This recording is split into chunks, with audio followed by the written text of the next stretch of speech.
unknown team up against Cloud9 Blue. Moxie, take us through the compositions. Well, Cloud9 Blue once again going for no Cypher and instead slotting in the Killjoy. In fact, Boogermen going to go for a very similar sort of play, except they've got Phoenix so they can initiate a little bit easier. And that is exactly what happens. Cloud9 Blue just have to push forward aggressively. They don't have that amount of information with the Cypher camera missing. However, they do have a beautiful pinch coming on through as they actually collapse in on Boogerman.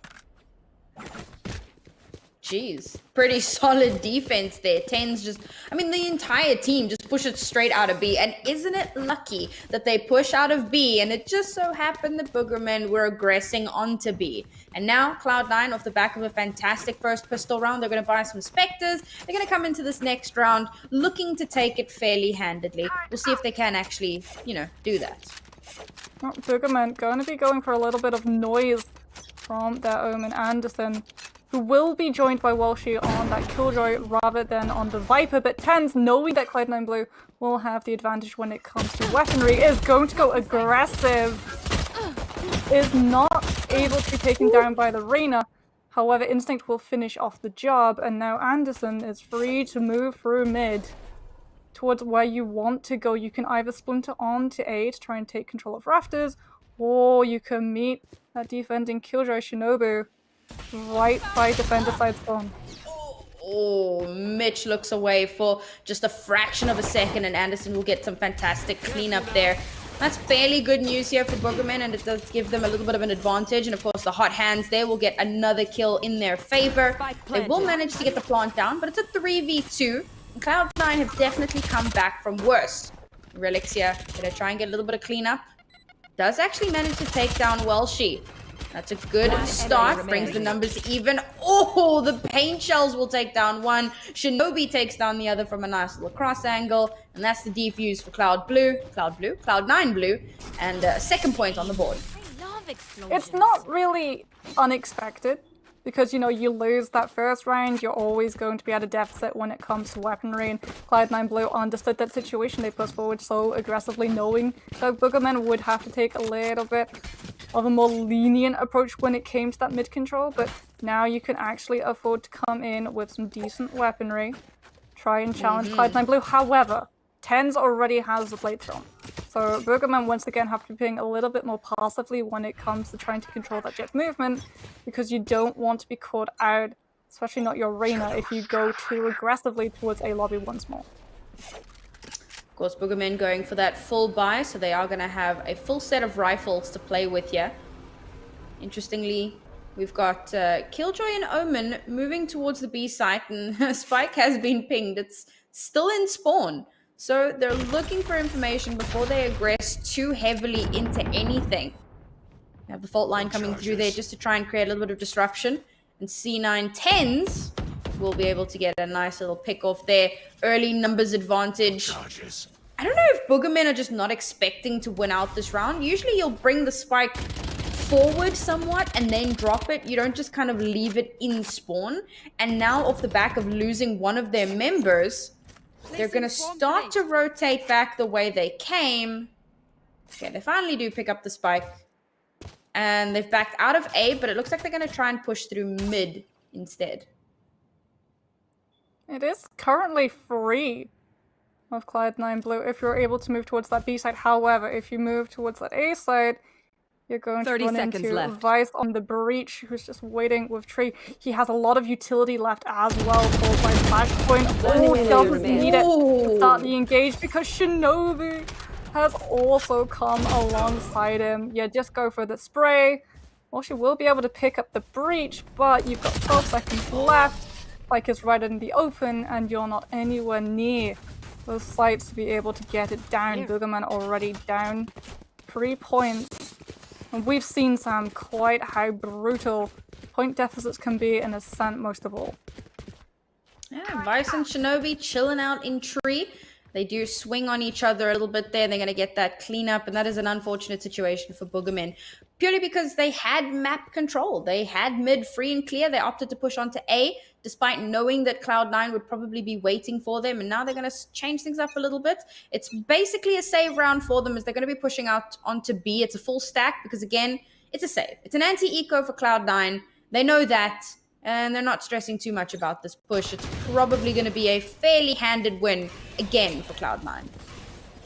Well, Boogermen know that they can come in through B-main. They don't have to worry about early Sova wallbangs with Ares or Odin or being found out by Recon Bolt. However, they created so much noise.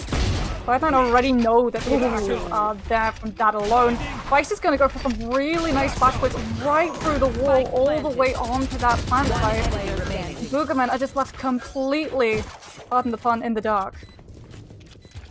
And again, this is what we expected from the anti-eco. Boogermen managed to take down one, and this early on in the game, it can have somewhat of an impact on the economy, but not massively. The rest of the team are going to be able to buy. The biggest thing to note is that there's a lot of ultimates online here for both of these teams. Cloud9 coming into this, they're going to have Rolling Thunder, Showstopper, and Bladestorm. Tenz has been holding on to Bladestorm for like 2 rounds.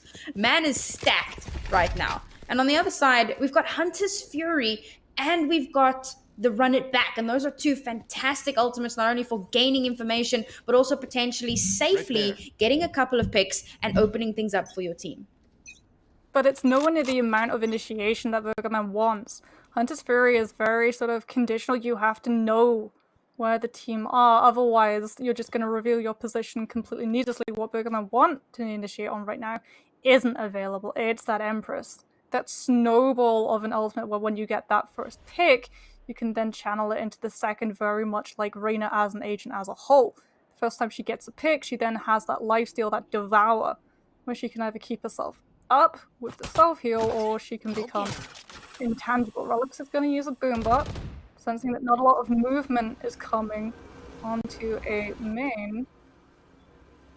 Here's the shot, knows that there is a presence, will not be abandoning the post, and instead is going to set up to meet them right underneath the arch. Good spot. Fantastic spot here from Tenz. They think that they've cleared out Wine, but they haven't. Tenz manages to get the kill onto Instinct, but Intox will swing. And, well, not only trade it out, but Dev will follow it up and get another kill. This just continues to get traded out. Shinobi managing to get a kill through the flash as well. He's in a really good position here to hold on to the site. Oh, he thought about teleporting, opt not to, as the spike has pulled way out of the A site and is starting a rotation towards mid. Yeah, they're going to move towards B, but oh no, Shinobi has the teleport. Now, Boogermen, I mean, you could potentially think this is a fake, or you just commit to it. And with 7 seconds left, they need to start planting right now. Shinobi manages to take down Welshi. Dev, last person standing. That was certainly a Rolling Thunder. Dev manages to get a pick there, but not able to plant the spike. And so the Rolling Thunder works out. You know that you've lost your Omen. You know that Boogermen are so close to getting that spike and that you're not going to be able to get there in time for the actual fight, so you pop the ultimate. And it does what it needs to do. It stops Boogermen from being able to extend that timer and guarantees that Cloud9 Blue now have 5 points up against the attacking round. And now, those 5 points are reflected in armory and weaponry as well. This is going to be absolutely brutal if Boogermen decide they want to try and push this. Cloud9 Blue, though, actually going for the fault line through B main before Boogermen push in, doing a lot of noise, making sure that they know the breach is there, but they don't know the operator. The shoulder peek is perfect, and unfortunately Mitch is not able to get the reload in time. Mitch probably would have been able to get the wall bang had he actually fired the trigger, but opts not to. And now Boogermen are firmly on point. They've dropped the Killjoy ultimate, but C9 still getting tons and tons of picks as Tenz has popped the Bladestorm, and now he's in it to win it. Pulls out the operator, waiting for the wall to go down. Doesn't realize that the Phoenix is just on his left. Spike will get planted. Oh, he knows! And he uses the Bladestorm, takes down Instinct. And that's a massive advantage here for C9. But somehow, Boogermen managed to turn this back into their favor. But when Tenz is on the board and he still has the Bladestorm, is the fight ever really in your favor, Moxie? it wasn't just the Bladestorm either. A huge part of that was Relyks using Showstopper. You know that Boogermen are going to be set up in back. You know that they're going to be trying to use that natural cover to make sure that you have to push separate angles, therefore you're taking a lot longer and putting yourself at risk before the fight begins. So you Showstopper in, you guarantee you manage to pick yourself up a pick, but we might even get to see the replay of it in just a couple of seconds. Ooh. Like, that Bladestorm is perfect. But watch, Relyks gets the Showstopper off just in the nick of time. Yeah. Once again, these replays brought to you by GoPuff. Unfortunately, Mitch not able to buy the operator this time around, but Tenz is able to, so they've still got that in play for themselves. And now we're seeing Boogermen not even going for their usual default here. They're going for almost a full A stack with the Omen pushing through Catwalk, because they realize they need to kind of make something happen here. They're already at a 6-0 deficit, immediately pushing through onto point, getting really, really aggressive here. Nice little trade comes through as they push straight onto site. Most of CLOUD9 are up in heaven, so there's a lot of free damage coming through from Boogermen as they immediately bring the numbers advantage so heavily in their favor. With just 2 people left alive and so much damage being spammed up into heaven, there's no way. And now we're just going to see CLOUD9 save this last little weapon that they have available to them. It's a Phantom, though. It's not the operator. Vice is thinking about it. He's weighing up the pros and cons. He's going to be able to snatch it. There we go. And make a run for it. The perfect crime, Sam. The perfect I mean, you crime. say now that, but... live the perfect life! Oh, beautiful. Nice little quick stroke there. But doesn't get shot in the back. Getting hit in the back. Do you know what? That's Valorant in a nutshell, right? You manage to hit the shot, and then someone just turns around and intrudes on the sanctity of the 1v1. And it's crazy to think, though, because CLOUD9 at a 6-1, their economy is in the drink. Boogermen have done enough to consistently keep killing enough players to keep CLOUD9 at a point where no buy is particularly safe. And Boogermen themselves are actually looking decent in terms of their own economy, particularly off the back of a really, really solid victory, a round victory. Now they're going... I was going to say they're going back to their default, but no, it looks like they're going for an A stack again. It worked out really well for them the first time around.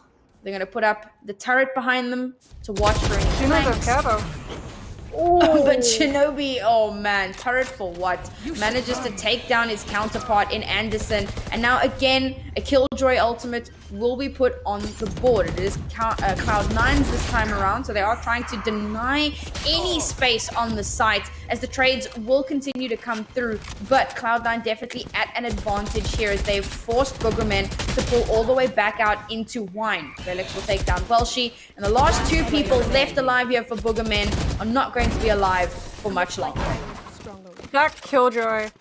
In fact, the entire way that C9 play that, it's perfect. They give up A. They step away from it. They wash their hands of it. They want Boogermen to walk onto that point to fully commit, to make sure that they catch as many people as they possibly can with that lockdown. Because it doesn't matter if their economy is in the drink. It doesn't matter if they have the inferior weapon power. Sam, if they can actually use their guns. Those Boogermen are just completely denied it. And even if you don't get caught in lockdown, you rightfully pointed out, you get completely zoned out of it, and that's all the time that CLOUD9 need to be able to get that rotate and just absolutely swarm Boogermen on all sides of that point. However, you can't go for that play. The ultimate is not up. Now you have to try and contest Boogermen. Now you have to try and pick this team off before they hit those sites. And this is essentially another anti-eco for C9. They're just so on top of their game right now. And Boogermen are coming in with 1 rifle and the rest is kind of SMGs. They don't have a ton to work with, but Tenz pulls back. Manages to avoid danger for the time being. The Killjoy is right there in the middle of swapping between the knife and the Phantom, gets taken down by Welshi, and that is a very bad look as Boogermen have just completely taken mid control here. There's nothing to contest them except Vice. Vice isn't even in mid, but he will contest you from the other side of the map. And if you don't check your corners, Relyks is going to get that follow-up. It is still a 2v1. So there's a chance here. With Dev having taken down 1, nope, never mind. Runs straight into Mitch, and Mitch is like, where do you think you're going? C9 get another point on the board. 8-1. Boogermen that were coming in at a disadvantage, remember, they did not have very good weaponry in that round, so they wanted to try and move in and brute force their way into those points as quickly as possible. Cloud9 doing a couple of things that Killjoys do on this map, just being an absolute nuisance to exist, Sam, no matter which way you rotate those nano swarms. They hurt. The turret's even going to be able to just ping anyone who moves out from B main, so you don't need the recon bolt, you don't need the Cypher camera. You're going to get the same amount of information. However, Boogermen know that the Killjoy likes to play around that, going to go A instead. We got the run it back straight over onto the A site here. Managed to get a little information, but there was a lot to cover up sight lines. And in all of the mad chaos, C9 managed to push through and wow, this was an insane round. I mean, Boogermen off the back of a save come into this round with rifles, and C9 completely deny that push. They try to push in aggressively, and C9 just push back just as hard, just as fast. It's because Boogermen don't have that same amount of smokes that is available to Cloud9. Yes, you've got the Omen. Yes, you can go for the dark cover. You have the Phoenix. You have to initiate with your Blaze Wall, but you don't have the jets. And that's the thing, Cloud9 Blue, they just dropped so many smokes on top of Boogermen and then moved in. And when you're moving in, when you're shooting blind, the attack, they have to either fall out or move aggressively in, just like Cloud9 are doing now on their defense. I mean, this is crazy. Cloud9, we just came off the back of an exceptionally passive match between T1 and Envy. C9 is the opposite. They are going in so hard and so fast. We're now at the last round before the swap, and it feels like I blinked and this whole first half was over, Moxie. It's because they're playing up against Arena. And Reyna, much like Jet, when you give her the time to set up and start to really skew these initiations and fights, she has that potential, that threat to just run away with, oh, Mitch. You know, I wanted to see it. We've waited a very long time to see it, Sam, but we're finally going to see that spray. It's not from a Sova, they're not running this over, but we are going to see the spray from the main. We are, after all, on Ascent. I mean, are we gonna see it? Nobody's pushing B. I don't hear the sounds of an Odin. They're still playing this reasonably safely, despite the fact that, you know, they just have to win one more point and then they're in a exceptionally good position coming into the second half. Shinobi's going to be holding this tree area very, very tightly as he realizes there's a few people pushing through. He's using the ultimate here and he realizes nobody's pushing A. That was purely to gather information. Blinding. But he's given away a little bit of information here. That shock dart was a little bit of a bait in and of itself. Realizing that there is an Omen right there, they opt to move through mid instead. The Killjoy ultimate will come down to lock down the B site. Coming in from the enemy.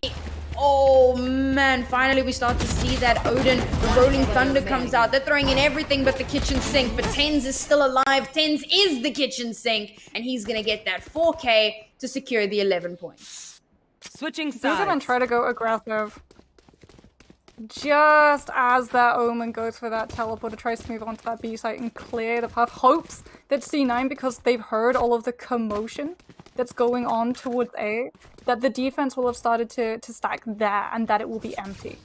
Instead, he finds himself in, well, not a very nice situation at all, as we're going to get to see a little bit of a history. So we're getting the replays once again brought to you by GoPuff, as we get to enjoy all of these beautiful plays.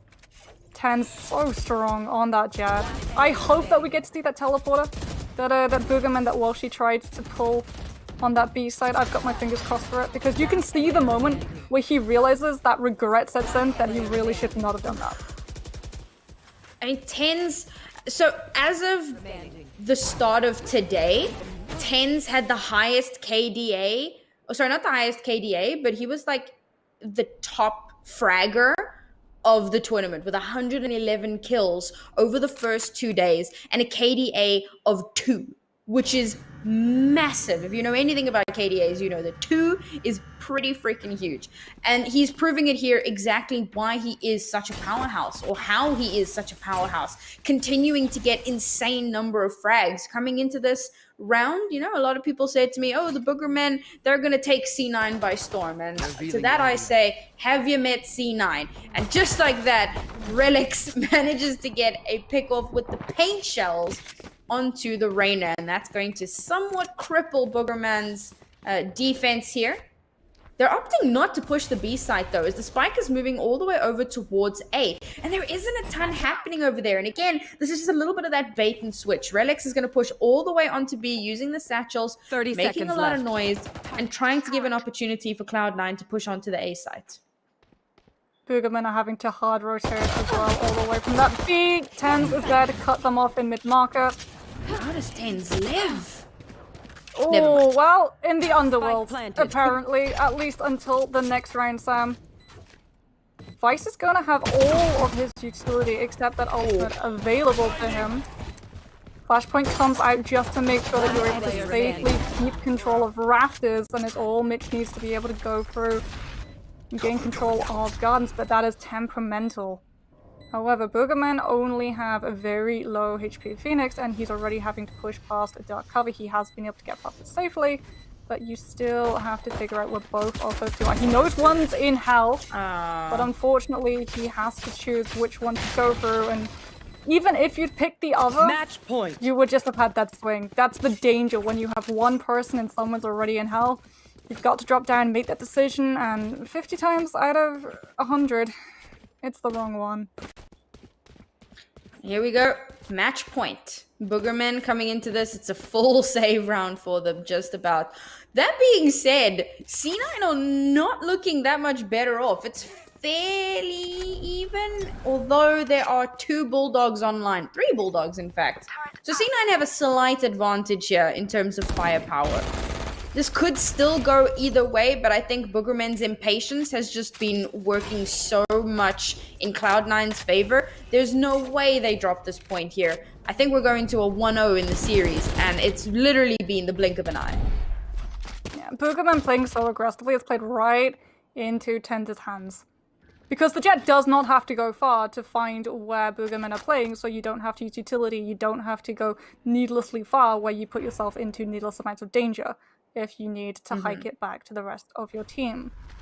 Boogermen playing a little bit slower now though, understanding quite how important this point truly is. They're not contesting mid, at least they're allowing Cloud9 Blue safely through it. They'll try and meet them in tree, but you've got to be able to win this fight, and the rain is looking away. There it is. It's a good start though to get that first pick off, but the trades are not good. They are, however, good for C9 as they do manage to get the 2 pick offs there. It's a 4v3 here. 2 of C9's players are fairly low in HP, but oh, Tenz manages to spot pixels of Anderson and get the wall bang through the boxes in heaven, and that could be it. The last 2 people here, Instinct, gonna use that wall, try and heal up a little bit of HP, maybe get a pick off. They're both using this wall as cover. Instinct drops down, manages to take down Tenz, but the trade is good. Mitch will get the last 2 kills. And that's it. That's 1-0 in favor of Cloud9 Blue. We're going to be heading on into Haven. Finally, it is that 3-point map. And first up, we got Cloud9 on the defense. And again, every map has kind of been slanting towards defender-sided over the last couple of months. So Boogermen starting on the attack here, and this is how they started Ascent as well. So they know that they've got a lot to get done. And I'm not sure they're going to make this one happen, Moxie. Well, they are coming in with more smokes. They've paired up with the Jet and the Omen, so they are going to have the same advantage, the same amount of side obscuration that was there for Cloud9 Blue on Ascent, which really was one of the deciding factors in each of those engagements. This is pistol. Boogermen really want to try and use that utility to keep themselves safe, but they're the ones who lose that first player again.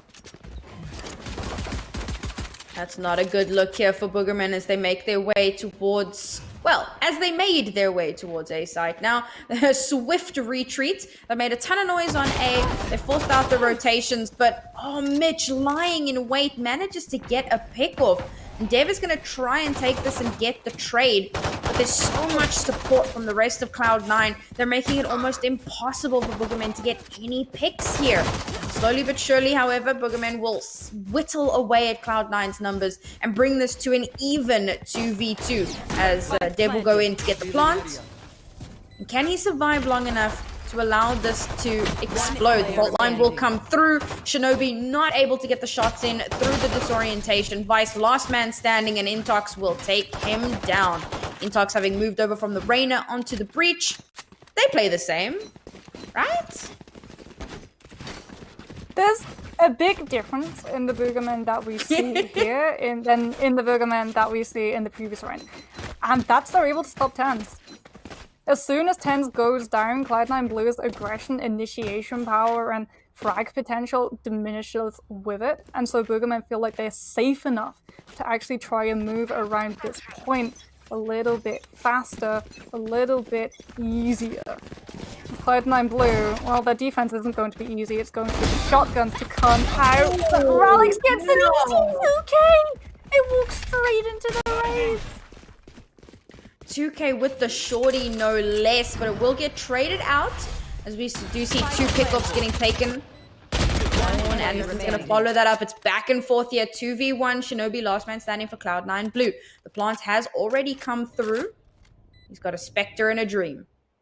And these post-plant positions are pretty good from the last two standing members for Boogermen. They've got really good sights here. And that dark cover is going to make it painfully obvious where this last person is coming from. Flashpoint comes out. Forces a slight stall. And Spike is starting to tick away. Behind the point. Oh, the swing is good.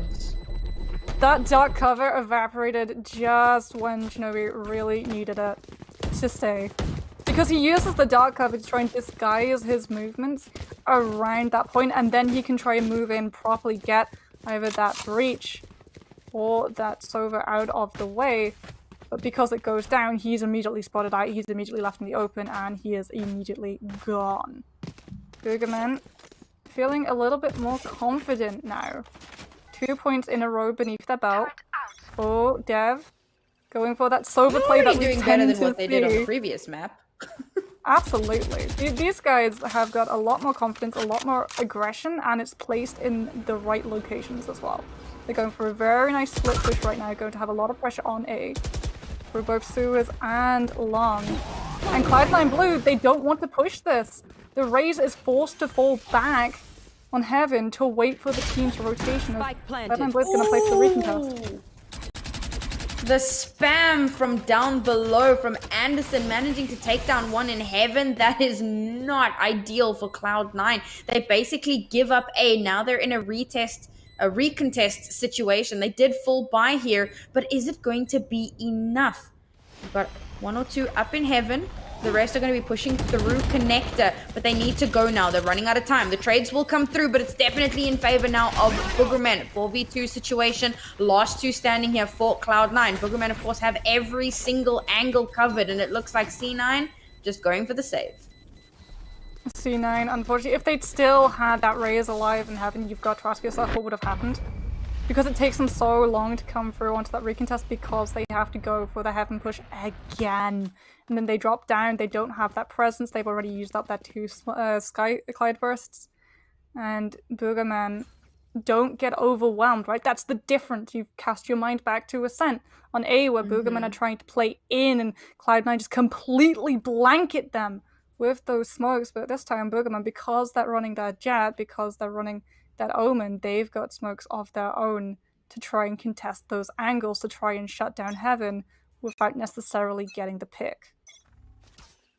And now Boogermen have been able to full buy, forcing Cloud9 into a very, very danky buy here.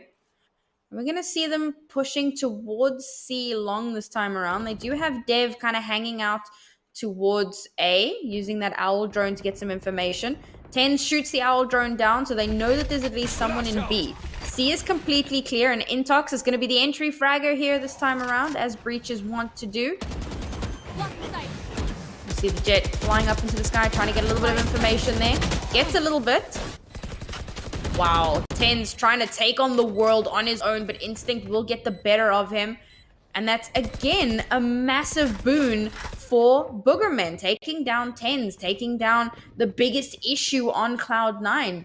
But Cloud9 playing this a little bit more patiently than what I would have expected. They're going to be going for this recontest, but they're going with 4 players instead of allowing one person to kind of push in on their own. The Rolling Thunder is going to come out, though, and that's going to deny them any sort of push. Followed up by the flashpoint as well. They've been stalled out for so long that even if they get onto the point now, I don't think they would be able to get the defuse. Absolutely, you've run out of time. You're just going to grab a gun and try to get out. Boogermen, we're seeing this team really turn around. You pointed out Intox, you said to watch out for this player. He's showing up. This breach play, not necessarily in terms of kills, but in terms of utility usage and knowing that you don't need to win the fight if you can just stop Cloud9 from actually taking a big step forward. Breach is so good at delays. No one wants to press in after they've been rolling funded. No one wants to press in while they're still flashed. Full buys all around here. And again, Boogermen. They don't really have a set default here. They're going to have one person push out, or at least peek out of window. Doesn't spot anything. And the Omen's chilling towards C long. Going to try and get some information there. But the rest of the team moving towards A site.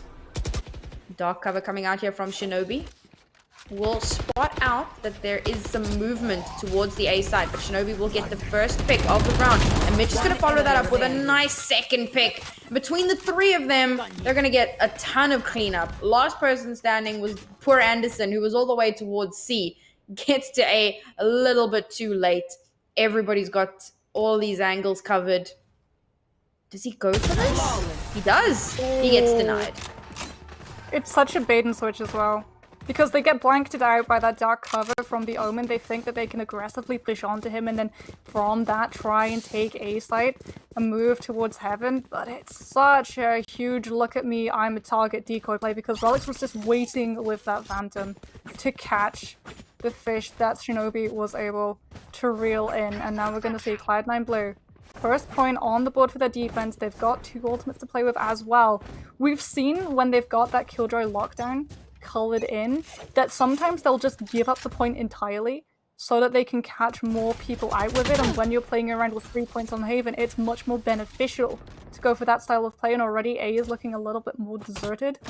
relyks out alone is going to go for a little bit of a scout with that boombot down to it. But everyone is currently being pressed on A long, already falling back, wanting to move towards Heaven. Ooh, Instinct is a nice pick up there from Instinct. Dashes straight onto point to create some space for the rest of his team, but now they're also going to drop the Killjoy ultimate. That's the lockdown. They're going to try and deny any space for C9 to come back in and recontest. Going to pull back a little bit, and this is good. And this is the thing. They know where they've planted the spike. So C9 pushing through onto site. C9. There it is.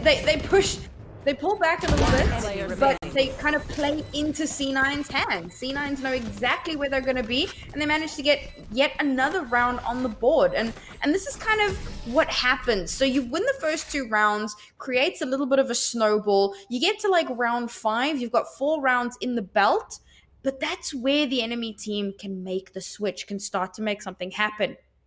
This is what we're seeing from C9 Blue. They lost the first 4 rounds from a really unfortunate snowball, but now they've started to pick things up in their favor, and they're forcing Boogermen into a really unfortunate bye here. They do, however, have Bladestorm. It will be available for Instinct, and we see teams on that broken bye immediately force that Jet ultimate just so you carry that same level of threat that you cannot be aggressively rushed down, and you can already hear it being popped. Instinct will be moving forward with that one. Right at the head of the pack, wants to make sure that they don't get rushed down A long. Cloud9 Blue are going to be playing a little bit of mind games with that from the shadows. That's massive. Get so much information. They know it's an A push, and that forces Boogermen to push very, very aggressively onto site, possibly a little bit more aggressively than they'd been planning to. As you said, the Blade Storm had already come out. The Nano Swarm just millimeters off center, not able to stop the plant. And now C9 once again waiting for the rest of their players to be in position before they take this, or before they attempt to take the site. Playing a little bit more patiently than what we had seen previously, but is it going to be enough? Trades back and forth. 2 versus 2. Oh, make that a 1 versus 1. Nope. It looks like Anderson is going to be able to come out on top here. That was a very scrappy round, but luckily for Boogermen, they do manage to come out on top. Their economy is still a mess, so they're not going to be able to full buy across the board, but they do manage to get another point under their belt, and that is a massive boon. And Haven is one of those as well, where even if you are behind in economy, you can get to these points. Yes, it costs a lot. It means that your rotations are going to be extremely long, but you don't have to play down C long. You don't have to risk going into an unfair fight where you're coming in from like the Stinger up against an operator. As I say that though, they will be having a little bit of a look down C long. Anderson going to be trying for a bait. Dark cover going to be coming in to cover him. Make sure to check Cubby. No members of Cloud9 waiting to surprise him there. Dark cover's going to be evaporating in a couple of seconds, but Cloud9 once again giving this side over. Allowing Boogermen to walk in, knowing that they've got the utility, that they've got the ults, and they can come back in and win the war. Spike planted. This is actually huge from Boogermen. They keep hitting A, making C9 think they're totally one-dimensional, and then suddenly they just go for a full C hit. And it's working out way better than I think they would have even expected, because C9 were all on the other side of the map. Now they have to come back for retake. They're down to the last 2 players. They have to try and make something happen here. Relyks does manage to get 1 pick, but it's not going to be enough. We're down to a 1v3 here. Vice is the last man standing. That is an interesting fault line, but it does keep him back, keep him at bay. Stop him from any attempt to defuse. Didn't matter. Well, she manages to get the pick off there. And now we're seeing kind of the reverse of what we saw previously on Ascent. Ascent was so heavily one-sided in favor of Cloud9, and now Boogermen, they're making Haven their home. Boogermen know that Cloud9 did not have enough to really invest in the op. So we saw them heavy push into A long because they know that they're not going to get aggressively pushed with the op. We saw them push that previous round into C long because they know they're not going to get aggressively pushed with the op. However, now there's a very real potential that tenz is going to aggressively push in C long with the op. And this is something that Boogermen have got to be prepared to deal with. You've got to go for the bait peek. Get out of my way. They know the op's there. They know how to avoid it. Dueling rolling thunders coming through, and that definitely worked a little bit in favor of Cloud9, but nobody expected the Hunter's Fury to just face into them. And that's 3 kills on the board here for Boogermen. C9 are floundering. Despite having tenz with the operator on C long, he whiffs his first shot and just wasn't able to clutch it out like we know he can do. He got pressured so much. As soon as Boogermen identified that an op's there, every single member on C long just takes a big up step forward. And the operator, yes, you can hit multiple people with 1 bullet, but it is so very hard to do, especially when you're just being completely blocked out by such a large amount of smokes. Now Boogermen, they lived through the operator push. They lived through the operator defense. They have the credits in Cloud9 because they invested in that operator. It's gonna be an awkward buy indeed. Janky. That's the word I like to use. Janky. Shinobi managed to like survive. There we go. You know, wibbly wobbly, timey wimey stuff. Shinobi did manage to save his Phantom from the previous round, so at least he's got a little bit of firepower there. I mean, even Boogermen coming into this round. Oh my god. Check your corners. You're already at a 5-point deficit and you just walk straight into an enemy jet. That is a super unfortunate look here for Cloud9. It feels like they just have no idea what needs to get done. I mean, even Dev not checking behind the corner in sewer doesn't realize relyks is right there. And relyks isn't going for kills, he's going for information. Instinct finally turns around to check if someone's chilling there. But it's not enough. Okay, the information's being pulled over to Cloud9, but it's the last 2 players standing. Make that 1 player, as Tenz is gonna save.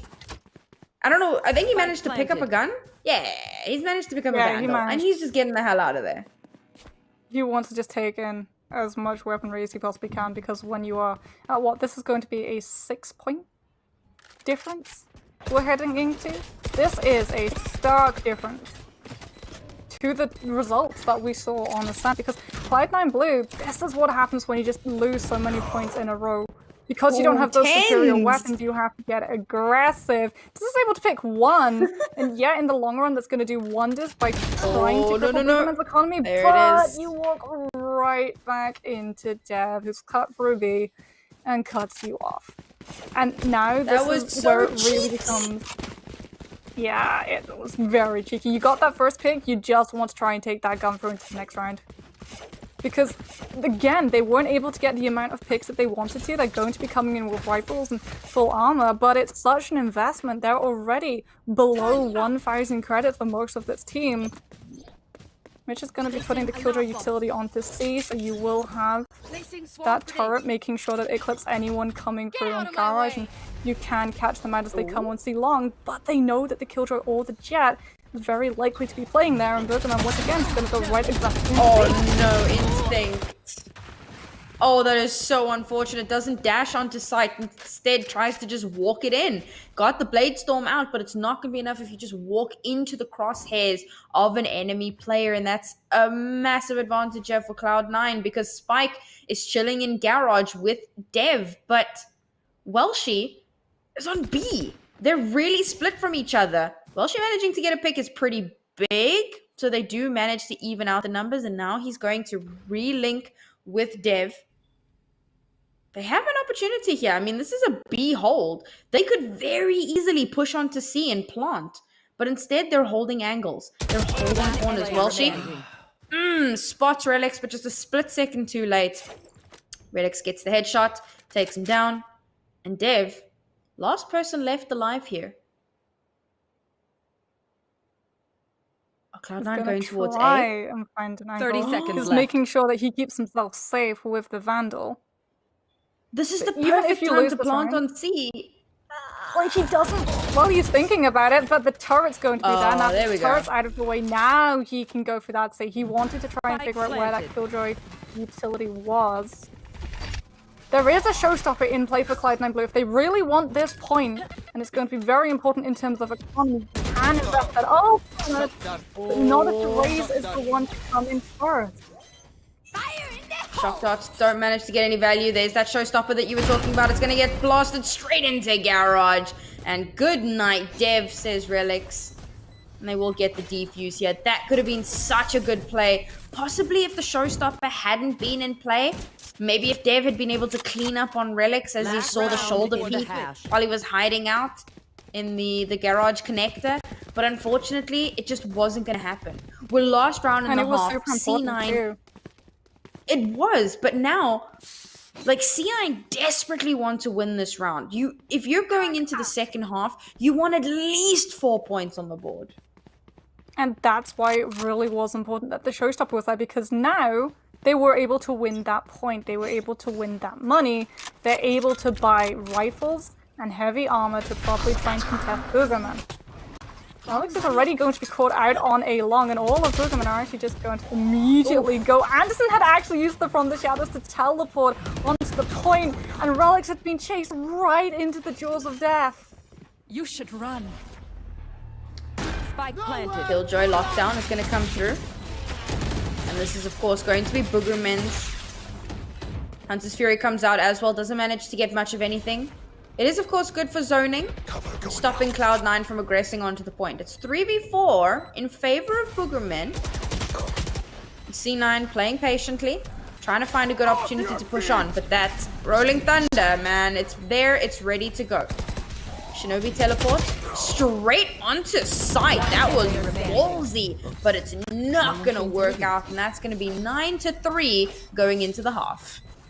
That was the worst result for Cloud9 Blue as well. Because now Boogermen are on the defense. And that's where it can become extremely difficult for the attackers to start to make headway, as we're again going to get to see a couple of replays brought to you by our sponsor, GoPuff. And Sam, do you know what? I'm happy we get to relive this. Look at that showstopper right in to a long and then down out of window to catch that one member of Hell. And relyks doesn't even need to stay, just hits the showstopper and turnarounds because cool raises don't look at explosions.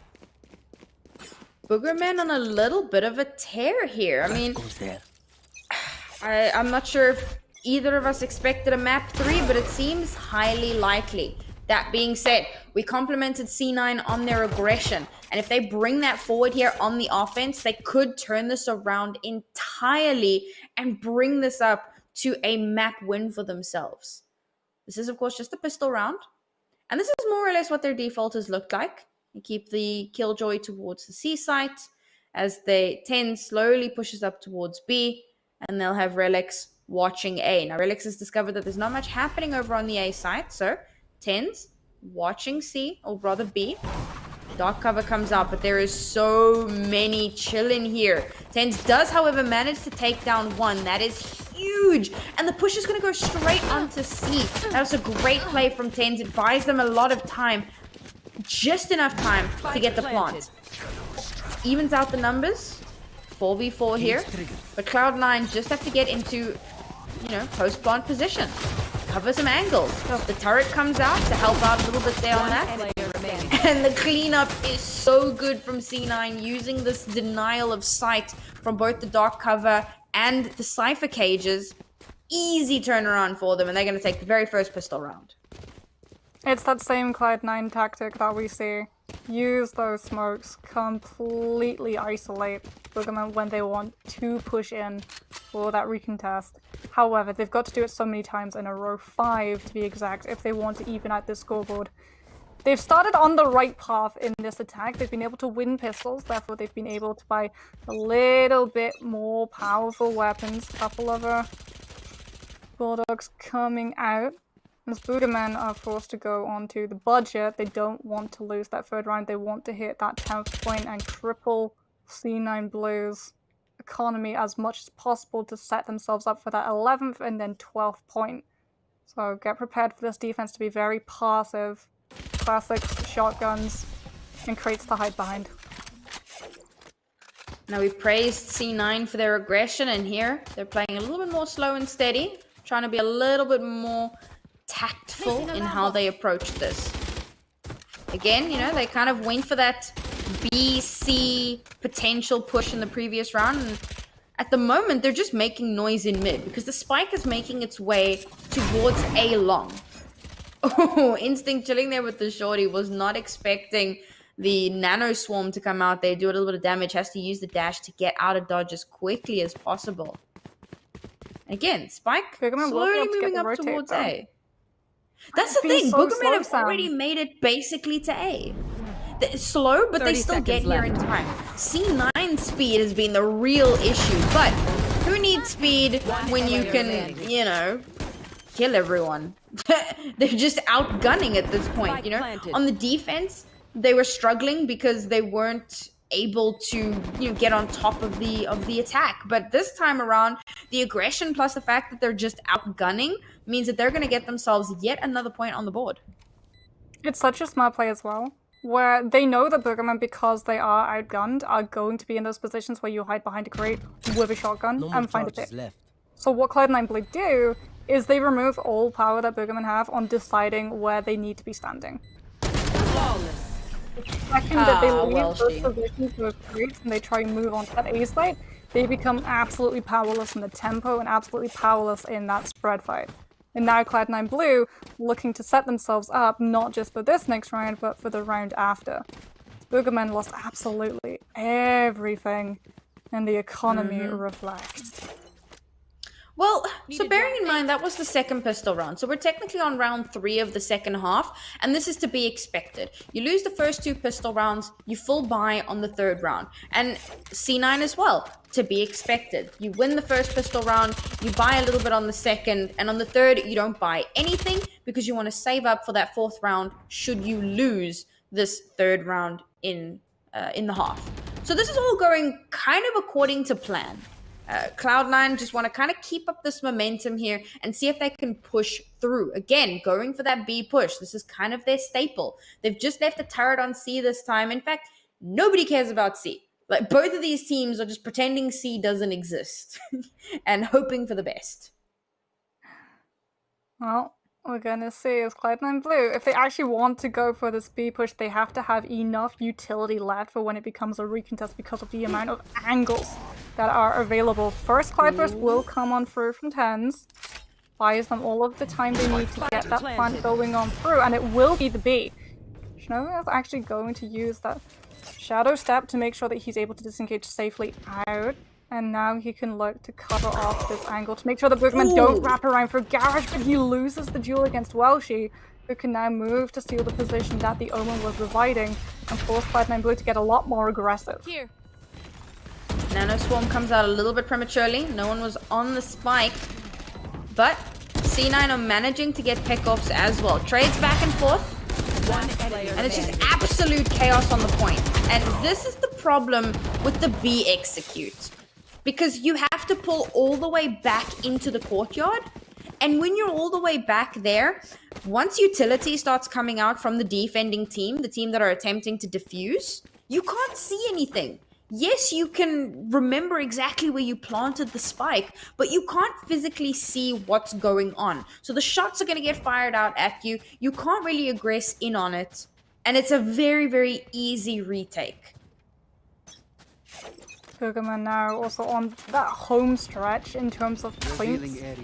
10 to 5 different Cloud9 blues. Economy not out of the woods just yet. Boogermen are able to win this round, and Cloud9 blue it's going to be in a very awkward round where they don't want to be on a force buy. They cannot go on to the budget buy when Boogermen are on that 12th and final point. So everything they do is going to be so measured. This isn't the usual aggression we're used to seeing from Cloud9 blue. They want to make sure that they're managing through each of these duels from Boogermen and carry through the most amount of guns possible. Cloud9 going for their usual default here. They've got their Killjoy holding up in C long. And they're going to just aggress straight onto C site. But they're just falling like flies to Boogermen, not realizing that it's such a heavily guarded site, more so than what they had expected previously.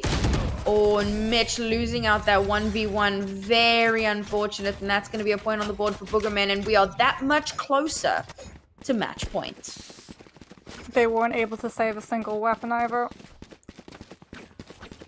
They're going for the broken buy, they're going for the eco buy so that they will be able, similar to that way that we see the teams save the second so they can buy the third, challenge Boogermen if they're able to pick up that 12th point to take us to match potential. And Slimy Boogermen, do you know what? They know they're comfortable. Ooh. Yes, it's a risky play, going full armor and rifles, but they understand if they're able to take out as many members of Cloud9 Blue as possible, even with Cloud9 Blue coming in on a little bit of a lesser buy, their economy is still not going to be set, and Boogermen will be able to take that match point that much easier. I swear I just saw double Ares. Like, I mean, I'm a big fan of the Ares. I love to see that, but it's definitely surprising. That being said, Cloud9 coming in on not a ton of economy here. They're going to be pushing towards A site. Once again, leaving C, pretending it doesn't exist. But Boogermen have kind of read this. What they haven't read, however, is Tenz, the Blade Storm, and just the raw potential that he brings to the table. Welshi is the last man standing here. There's no hope for a save as Killjoy is coming up behind him. It's just him left alive, and Tenz is going to take him down. Once again, a nice swift round for C9 Blue, and all off the back of that Blade Storm. That Blade Storm was instrumental in ensuring them the round. It's that Cloud9 blue aggression that we're so used to seeing. And Boogermen weren't expecting it. Because Cloud9 blue hadn't been going as aggressive. These last rounds, they did not expect tenz to just go straight for the throat with that dash and then blade storm. You can see they even get caught completely unawares next to hell. And now Boogermen are the ones on that broken push, making sure that they're going to be coming in, making sure that they can still put themselves onto that 12th point and really force Cloud9 blue into that very awkward position where yes, you're starting to claw points back, but you can't afford to drop a single one until you've equalized. And Boogermen being forced back up C-Long. They started to push out there. Again, this is kind of an eco round for them. So they wanted to aggress down C-Long. They get caught out by, I think, the alarm bot. They destroy the alarm bot, gives away their position. They run all the way back up C-Long. And now Spike has gone down for C9 blue. They know that it's an anti-eco. They know that they have the gun advantage. And all they have to do is make sure that they have solid angles. Shinobi's going to be trying to hold heaven from down below in A-Long. He's going to be backed up. Oh, that's a big rolling thunder coming through though. Not sure if it's going to really amount to too much. Relyks uses the showstopper. It's more for zoning than anything else. The real kills come through when he pulls out his gun. And he's going to be able to get a ton of those kills. Oh my goodness. Tries to get that last kill onto Dev. Isn't able to. But Mitch can swing on him. And he'll get that final blow. That's another point on the board for Cloud9. But remember, Boogermen were coming in with the lesser buy in that round, and now we can start to see them. They want to finish things, Sam. It's the up. It's the defending up. It's the defending up Sova play, where you are just going to have an absolute iron-tight hold on C. And so if Cloud9 blue try to go for the aggressive plays where we've seen them push onto that A site and just immediately move into this, they are putting themselves at such a risk of getting early picks. Revealing area. It's interesting that they've got the op on C-Long, because for the majority of this map, Cloud9 have kind of been pretending that C site doesn't exist. Or at the very least, if they push onto C, they generally tend to go through garage. So interesting to note that they are having the op on C, and even more interesting to note that Cloud9 have got 2 people watching C-Long. We're going to see the teleport coming through there. It's going to spot out exactly that there are some people coming up A-Long, expecting that to be the push. But the rotate hasn't started yet, so this is a fantastic opportunity for C9 to push onto site, but they haven't started to yet. You can actually already see Boogermen expect that somebody's going to be pushing through garage. It's what C9 have done before. It's what they might do again. And still Boogermen hold on C. Still that operator currently out of contest on that spike. Now Boogermen feel that there is going to be a push, but they've got to get this rotation going on through. Already they're moving from defenders trying to get up to heaven, but Cloud9 blue are forcing the attack before they're ready. You should run. There's the Hunter's Fury coming up, manages to take down one and tag another. Doesn't get the second kill. Killjoy will drop. Drops that lockdown, but is it going to be enough? It is C9's lockdown. No players are going to get caught out there, but they're denying sight from heaven, so Instinct isn't going to be able to get a ton of value out of this operator, and Boogermen pulling back. They're going to save. They want to make sure that they're in the best terms of economy. They want to keep a hold of that operator. Because you saw what happened as soon as Cloud9 blue figured that there was an operator on C-Long. Everyone abandoned that point and went A. Apart from tenz, who tried to keep the operator's attention for as long as possible to make sure the rotation just did not come through in time. They'll be able to keep a hold of it, they just have to keep it safe for a couple more seconds. Cloud9 blue are getting closer to equalizing this scoreboard. This has been a fantastic resurgence from C9 blue. I'm curious to see tenz not going for the operator, despite... Well, I think it would be a fantastic addition, especially because they know that Boogermen have an operator of their own. There aren't a ton of ultimates online yet either at the moment, so this is a fairly dry attempt But I'm expecting yet another very, very aggressive pusher from C9 Blue. Again, this is fairly default, except for the fact where they just leave, like, pretend C doesn't exist, right? They got a couple pushing out into the courtyard area. Relyks, again, just chilling out in A. Gonna make a little bit of noise there.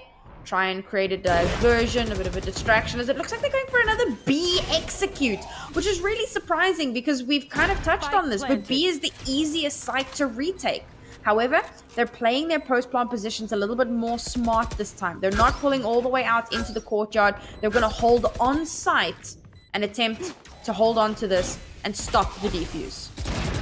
They do, however, have to keep a hold of the utility because Boogerman will have access to all of these angles they can come in. C9 Blue, tenz able to worm his way past Boogerman through that utility, through that dark cover. No effect will come through, so Boogerman now know all of where Cloud9 Blue are operating from. It doesn't matter if you've got utility though. If you've got those bullets, Cloud9 Blue will be able to keep a hold of that point long enough for that spike to go off. The diffuse cannot come through, and I like as well that Cloud9 Blue, as soon as they identified that the operator was on A, completely ignored it. Boogerman tried to use the operator to spook them off B. You see Instinct with the op, move towards it, fire a couple of shots just blindly so you can hear the noise, you can hear the cue, and normally that's enough to spook teams when they don't have something that can immediately contest that operator on a link. Completely away from B, pushes them right out of the rotation, but C9 Blue actually keep a hold of that B site, keep a hold of that utility for when Boogerman actually want to come contest. However, Instinct has been able to keep a hold of that operator. C9 playing with my emotions. Mitch kind of hovers over the operator, but instead opts for just the, you know, the usual rifle setup. And this is, again, I mean, that was the clinic on why executing on B isn't your best option on Haven. You want to be going A or C. And it looks like this time around they are going to follow some sort of advice. I'm not too sure. The spike is moving towards C. We saw Shinobi use the ultimate to get onto the C site. He's all the way at the back of the site. The plant is going to come through. I mean, this is a fairly clean execute, apart from the fact where they do lose 2 players in the, you know, in their mission to get onto C site. They do take out the Cypher, which is really good. Anderson gets caught in a really strange situation there. Gets caught on the steps. Will get taken down by tenz. Time starts to tick down. Dev manages to get 2. As tenz is the last man standing, he's trying to watch that spike, trying to deny the defuse, manages to get 1 pick, but it's not going to be enough. Defuse is going to come through, and that brings us once again to match point, but this time in favor of Boogermen. tenz went omen hunting, tries to find Anderson, and because he goes for Anderson, Boogermen know that there isn't a jet lurking all the way down C long. So they can safely move in and engage on the members of Boogermen who are, or rather Cloud9 Blue, who are just grouped up, who are trying to keep a hold of those angles but don't have that backwards pressure that lurks allow for. Therefore, you don't have to split your attention and you can just move straight forward, and then once the team is gone, collapse in on the remaining solo jet. Just like we're seeing Boogermen now understand on match point, if they're able to get a first pick as soon as the round begins, they are going to set themselves up in the best possible position. And so Instinct takes the risk, there and it is. pays off. Get out of my way. Mitch is You gone. gotta risk it to get the biscuit. Pushes out way down into C long, and this is classic. I mean, this is something we see Wardell do. It's something we see all the time. Jets pushing down C long, getting an aggressive pick, and then getting back to the rest of their team. But unfortunately for C9, after losing tenz, they'll also, well, not tenz, but after losing Mitch, they will also lose another one of their players. It's down to the 2v4 situation. The Bladestorm is out here, and we've seen how tenz can clutch out these fights with the Bladestorm, but if he doesn't notice there's a person pushing through the cloud burst, he's not going to be able to clutch out anything. There is a kill from relyks, but it's not enough. Boogermen are going to clutch this out and bring our scoreline. Boogermen are Hey, coming Boogermen in deliver. with the Viper. And this, I think, is where we're going to have some very interesting standpoints, because Cloud9 Blue, when I've watched their previous VODs, Split especially, they are very, very careful to never establish a proper default, which means Boogermen won't have an easy way of knowing where the team is pushing, won't have an easy way of putting up this toxic screen to find value. Well, the toxic screen goes up in the same place just about every single offense, but it doesn't really matter because relyks is just going to play sight and take down 3 players. Tenz will get the 4th. The last person standing is the Viper. I mean, that's yeah, flawless. Thank you, Valorant. You took the words right out of my mouth. Well, it's going to be interesting as well to see how Boogermen want to play with this Viper when it comes to losing that pistol. Are you going to try and move in as quickly as possible and save all of the Viper utility in case it becomes a question of the recontest, or are you going to burn it very early as we saw in that first round, where you either use it as a bait play or to get your team safe passage? It seems like it's going to be a bait play. The Viper is alone in a lobby right now. Cloud9 Blue will be keeping an eye on that one. This was where Boogermen really tried to hard commit onto. That last time around, and especially now seeing that toxic screen, they want to keep a particular eye on Heaven. All the while Boogermen... Based on the previous games that we watched from Boogermen. Yeah, based on Boogermen's previous games, this is kind of what they do. They put that wall on A, they make a little bit of a bait, and then they allow the rest of their team to move through mid. And so now, with the Viper, with Welshi dying all the way on A site, they've kind of made Blue believe that it's going to be an A fake towards B, and there's a slight rotation towards B. But in the meantime, they're moving up through ropes, and they're going to be pushing out onto A site. No, it's the double bait, but they're running straight into the rest of C9. Okay, we saw this with T1 versus Envy, the like double, triple bait fake. It doesn't work, guys. Pick a direction, commit to it. You can fake once, don't try and do it 2 or 3 times. It seemed when they went for that B and then they immediately spiraled back to A, they wanted to have their cake and eat it. They wanted the fake push, but they also still wanted the Viper utility to come into play. They wanted to fall back to that toxic screen and force Cloud9 Blue into that position where they can't just commit from windows onto A. They can't just go through Heaven. Now we're going to see again that Viper utility. This time I'm actually going to go into main, not out just yet. Oh, there it goes. And the cool thing about this Viper wall is there's like a pixel spot where you can clear rafters from Heaven. But if you're the enemy team, you have to stand in the wall, so you kind of get decayed. It's that double-edged sword, and sometimes it works out. And sometimes it's just the most epic bait ever as well. She has made his way all the way into ropes here. They have managed to trade out, so it's a 4v4. Never mind. Shinobi's going to bring the numbers in favor of Cloud9 here, because the execute onto A site hasn't actually happened yet. They're going to throw out the Rain of Flash there and start moving on towards site so that they can get that plant. Spike is going to go down and they're going to get those post-plant positions. They've got the wall in place to deny sight from Heaven, and this is fantastic, which means they only have to cover a few angles. They will, however, need to be careful of the Viper fuel. That being said, if nobody pushes through Heaven, they're going to need to be careful for, well, C9 and all of their utility, because that's going to be a quick and easy defuse.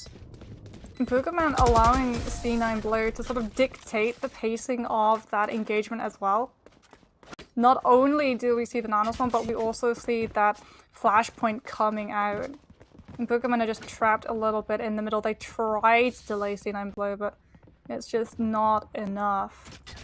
Losing that Viper early on means you lose a lot of what this composition is trying to do.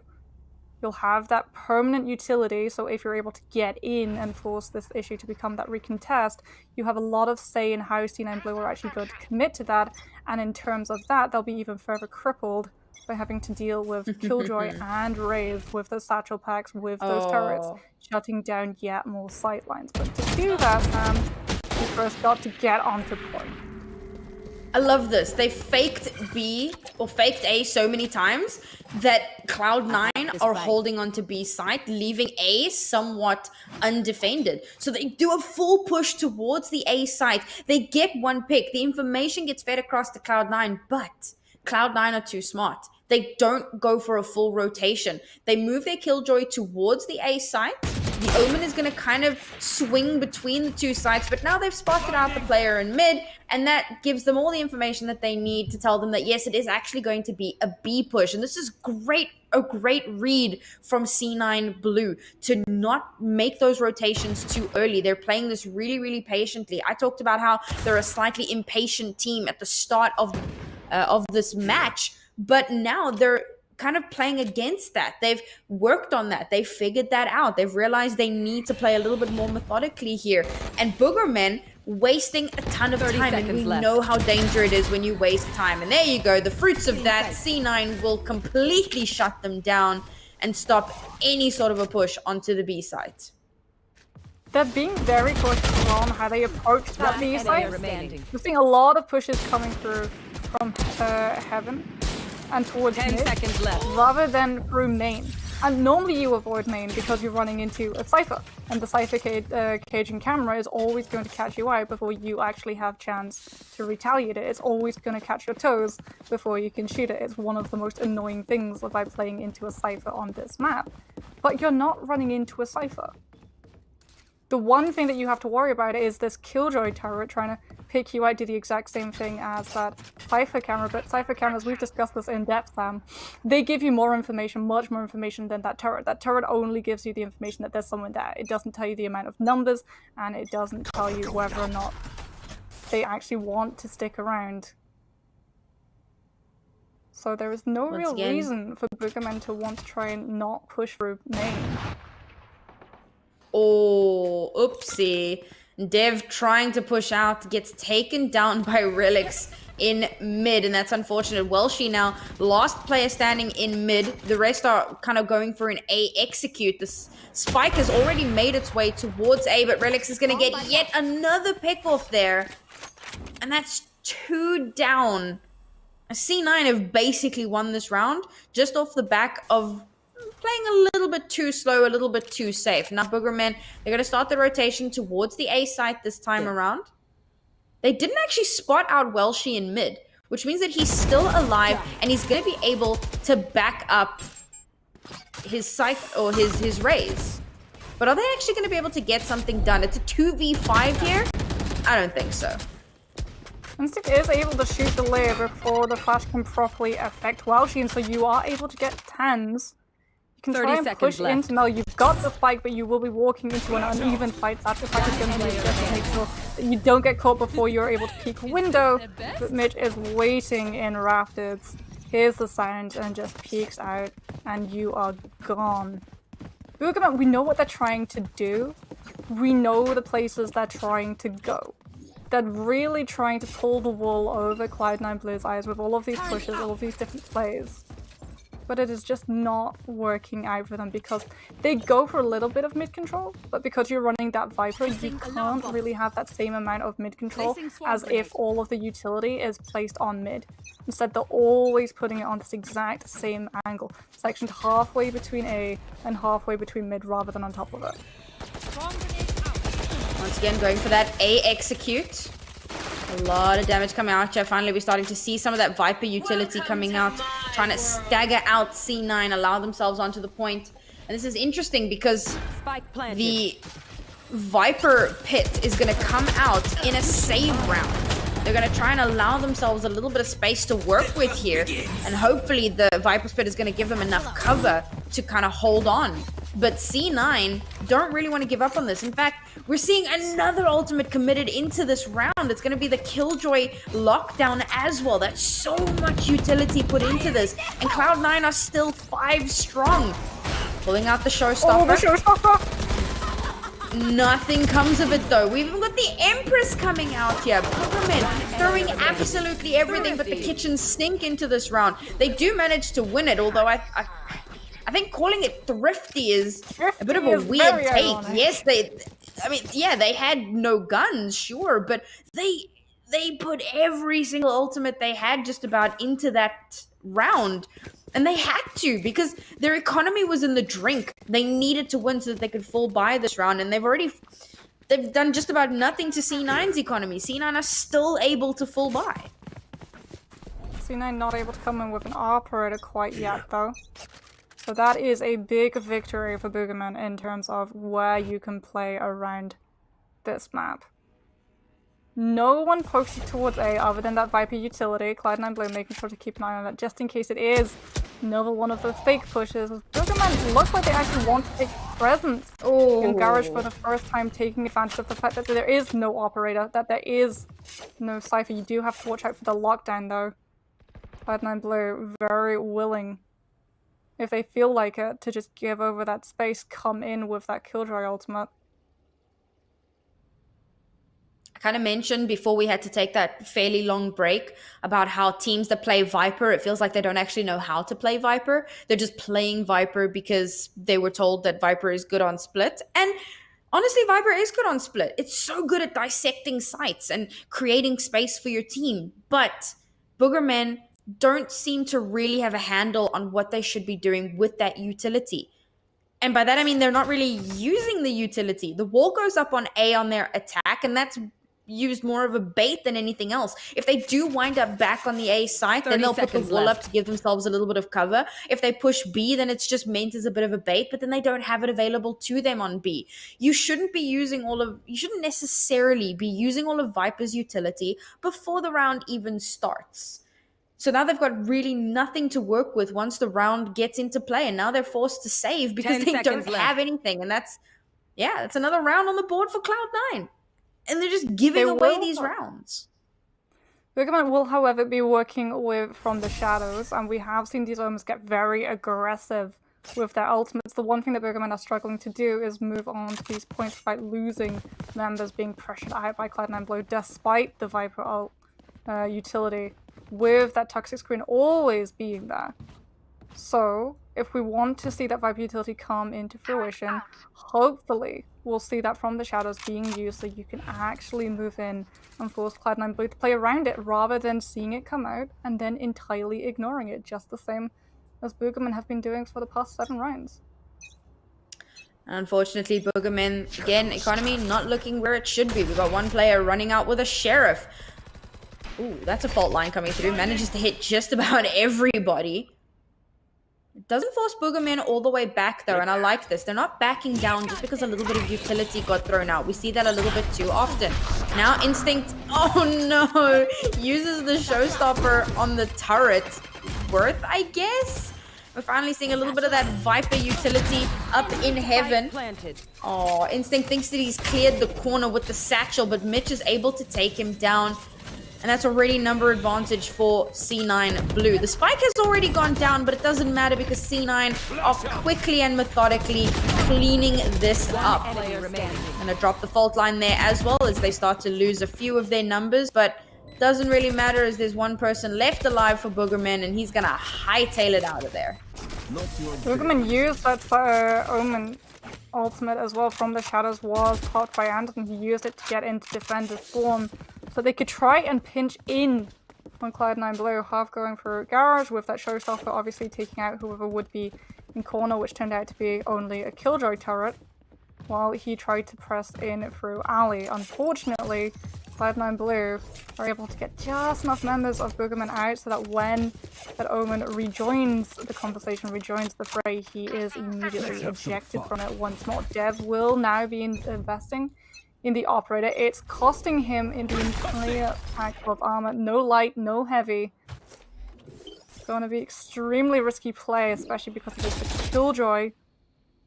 You're going to be using utility, trying to hide in that natural cover to get a safe pick. First one will be going down in a couple of seconds.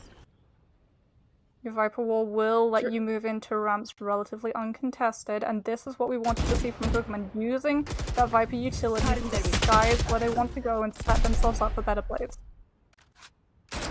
It's a risky play with the operator, making yourself the glass cannon, knowing you don't really have the mobility to get the value out of it. But if the rest of your team is getting pickoffs and kind of herding C9 into your crosshair, well, that looks like it's going to be a round win for Boogermen. 3 very easy pickoffs. They didn't really have to do too much to get that, you know, spike plant's going to go down. The last 2 players left here for C9. Vice and Mitch pushing out towards the A site. They're not pushing together, so they might not necessarily be able to swing on each other, playing this very, very safely. Weird to see that they are actually opting to push this. on a 2v5, possibly looking to try and get some exit frags, but maybe. I mean, they're still dangerously close to where the action is. So there you go. You're looking for an exit frag. You get fragged on instead. Bit of a weird decision, I think. If you're C9 blue, you're looking at that point differential. Yes, the Boogermen were able to come in with an operator, but it pushed their economy to the absolute brink. You weren't able to buy armor because you bought the operator.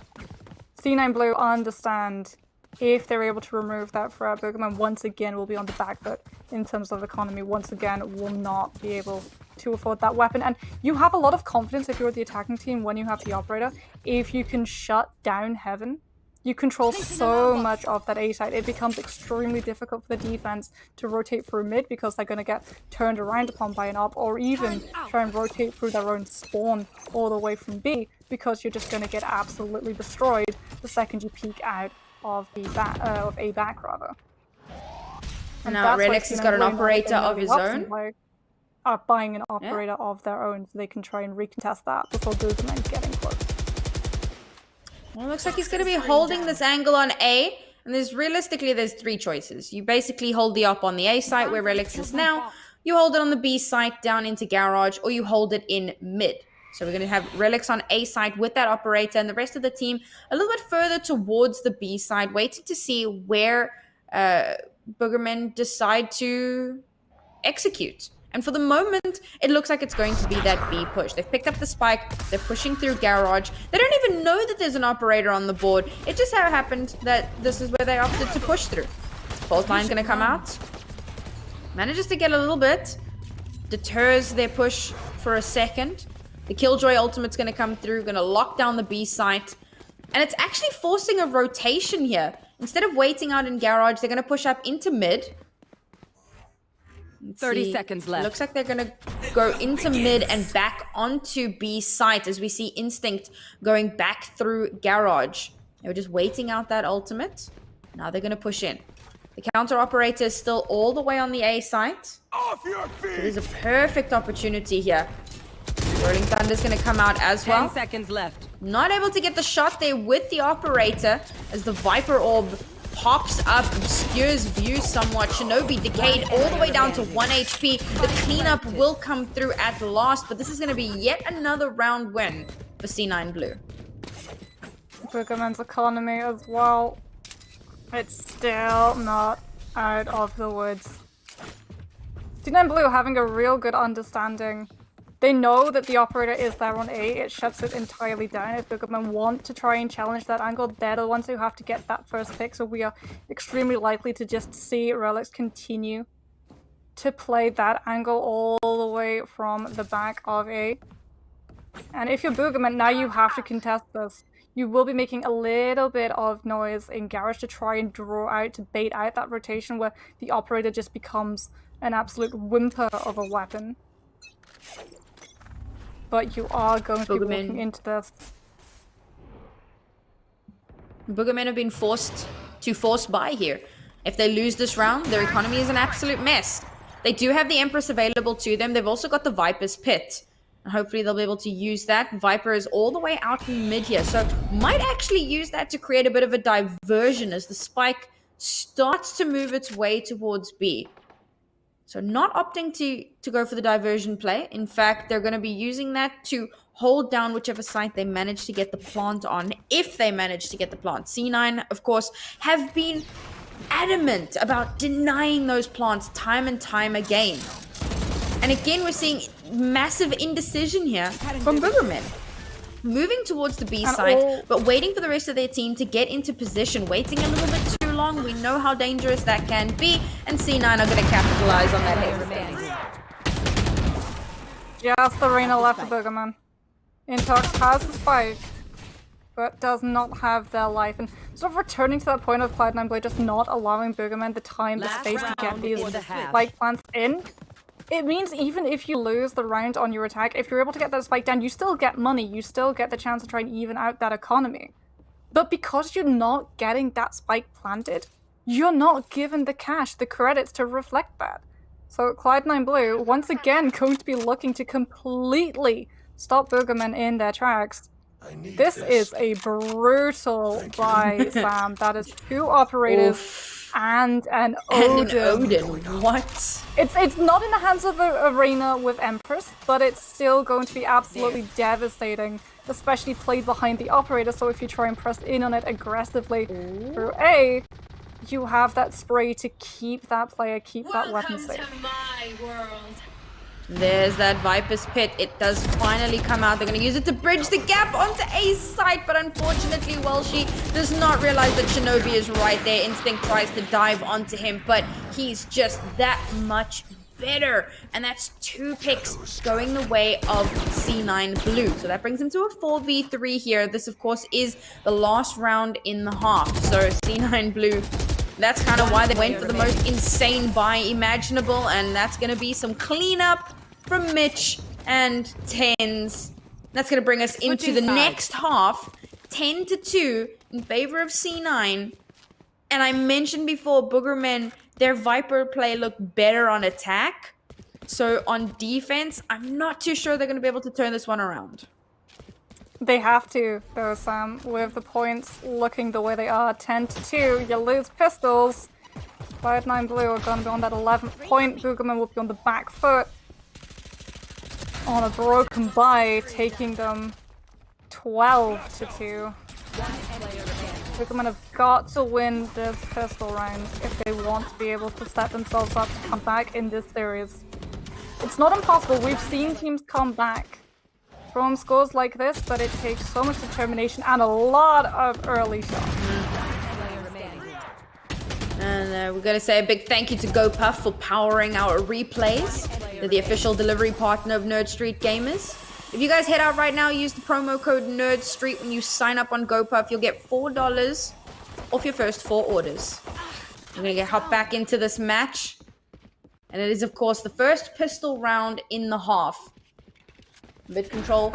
They actually, Boogermen maintained a bit of mid control, using the Viper wall towards the end of the round. And this is a definite level up from play, in their play, from what we saw yesterday. But unfortunately for them, C9 seems to be a little bit more on top of their game here.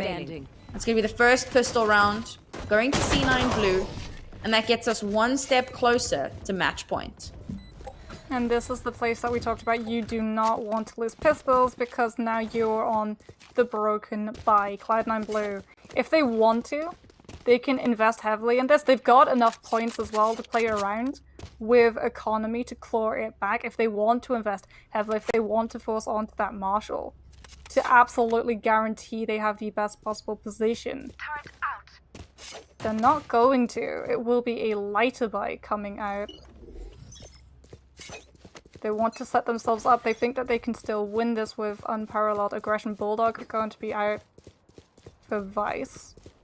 So if you're the breach, you can move in aggressively, you can use that spray. They can't really afford to go in for massive buys. I mean, this is pretty standard once you win the first pistol round. So you come in with a couple of Bulldogs, you've got that firepower in your favor. But what's dangerous is that Boogermen also bought a couple of guns here, so if they lose this round, they're kind of screwed when it comes to match point. This is a really dangerous position to be in. But thankfully for them, Dev is a monster with this Bucky. Nobody was expecting him to be hiding just around the corner as Tenz, last man standing, gets annihilated. Anderson and Dev, alright, coming out of left field, expecting the A hit. Now they've got a little bit of money to work with, and they forced C9 into an unfavorable position with their own economy. Oh, that was filthy, that Bucky play.